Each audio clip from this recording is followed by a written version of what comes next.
Ultimize. David Brooks wrote a piece in The Atlantic called You Might Be a Late Bloomer. And it pushes back on one of the most damaging lies our culture tells us about success and age. The lie is this: if you haven't made it by age 30, you probably never will. We're obsessed with young success. Forbes publishes a 30 under 30 list every year. Silicon Valley treats founders over 40 like they should be applying for AARP membership. Mark Zuckerberg once said, in what is genuinely one of the dumbest sentences ever uttered by a billionaire, young people are just smarter. This from a man whose own platform is now considered uncool by actual young people. But that's a different conversation. The point is, we've built an entire mythology around the teenage genius in a hoodie who drops out of Harvard at age 18 and changes the world by 25. And that mythology does real damage to the other 90% plus of people, the ones who are 35, 45, or 55, still trying to figure it all out, who have quietly absorbed the message that the window is closed and the message, and they missed it. That's the problem. The message is wrong and the data proves it. According to research cited in The Atlantic, a 45-year-old is twice as likely to produce a scientific breakthrough as a 25-year-old. The average successful entrepreneur is not 18, but 45. A tech founder who is 50 is twice as likely to build a successful company as one who's 30. Nobody puts that on a magazine cover. Bernie Marcus got fired from his job at a home improvement chain at age 49. He and his partner sat in a Los Angeles coffee shop for a year and hatched a new idea. They called it the Home Depot. By 1990, it was the largest home improvement chain in America. When Marcus died in 2024, his net worth was around $10 billion. Hey, that's not bad. He was nearly 50 when he started over. You don't hear that story nearly often enough. Brooks distinguished between early bloomers, prodigies who execute a big idea fast, and what he calls the masters, people who aren't impressive, or at least that impressive when they're young, people who wonder, who fail, who keep accumulating experience until late in the game, or at least relatively late in the game, everything clicks. Momofuku Ando was 48 when he invented instant ramen, tinkering behind his house in Japan. Today, it's consumed 100 billion times a year worldwide. Vera Wang was a figure skater and magazine editor before designing her first wedding dress at age 40. Linda Weinman founded lynda.com at age 40. LinkedIn bought it for $1.5 billion a number of years later. These are not flukes. Late bloomers often build more durable things than prodigies because they've had more time to fail, learn, and develop what Brooks calls diverse curiosity, the ability to pull from wide experience that early specialists simply don't have.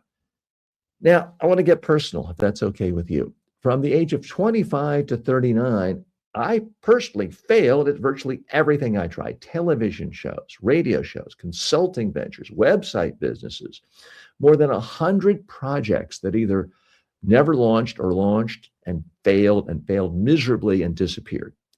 My net worth at the age of 39 was zero. The only reason I never went bankrupt is I had nothing worth protecting. Then I turned 40.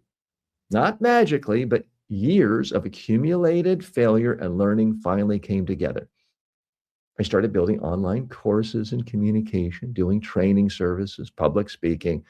Today, I've got 12 million student enrollments, and I'm arguably the most followed online communications trainer in the world. Now, none of that was possible at age 25. I needed the failure. I needed the internet, which I didn't have. I needed the wandering. I needed 15 years of trying things that didn't work to develop the judgment to build the things that came. Brooks calls that the Matthews effect. Knowledge begets knowledge. The more you're failed, the better you understand what success actually requires. But here's the trap. The biggest enemy of the late bloomer isn't age. People think it is, it's not. The biggest enemy is inertia. It's so easy to do your one job, come home, and spend every remaining hour on autopilot.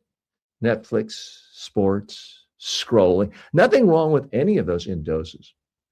The problem is that for millions of people, it's now 100% of their non working time, which means you're not learning anything new. You're not building anything, not getting better at anything.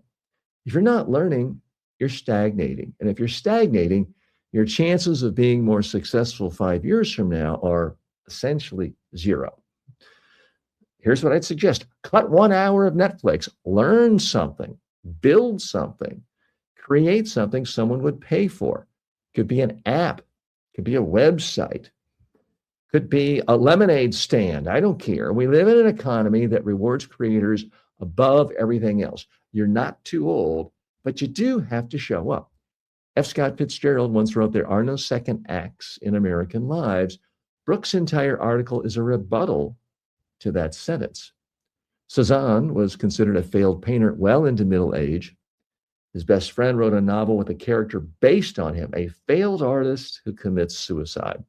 Cezanne read it, stopped speaking to the friend, went back to his studio, and spent the next decade painting the same mountain over and over until he produced work that both Picasso and Matisse called the foundation of modern art. He did his greatest work after people had written him off. You might be a late bloomer. If you spent years trying things that didn't work, wandering, failing, accumulating experience without clear direction, that's not evidence that you don't have it. It might be evidence that you're building towards something that actually takes time to get right. But you have to protect that hour or 2 or 3 every day from the algorithm that wants to keep you comfortably, passively entertained until you run out of time. Don't give it that hour. That hour is yours. So please, if you are no longer 18 or 20 or less than 30 and think you can't be successful or even wildly successful on your own terms, don't buy into that myth. But it's not going to come just from doing the same old thing you've been doing every day the last 5 years. If you're unhappy with what you're doing, carve time out. Everybody has some free time. It may be that bus ride to the factory where you work a 12-hour shift. Use that bus ride time instead of watching silly videos. Watch it where you're learning something, or spend that time writing or creative. You're not too old.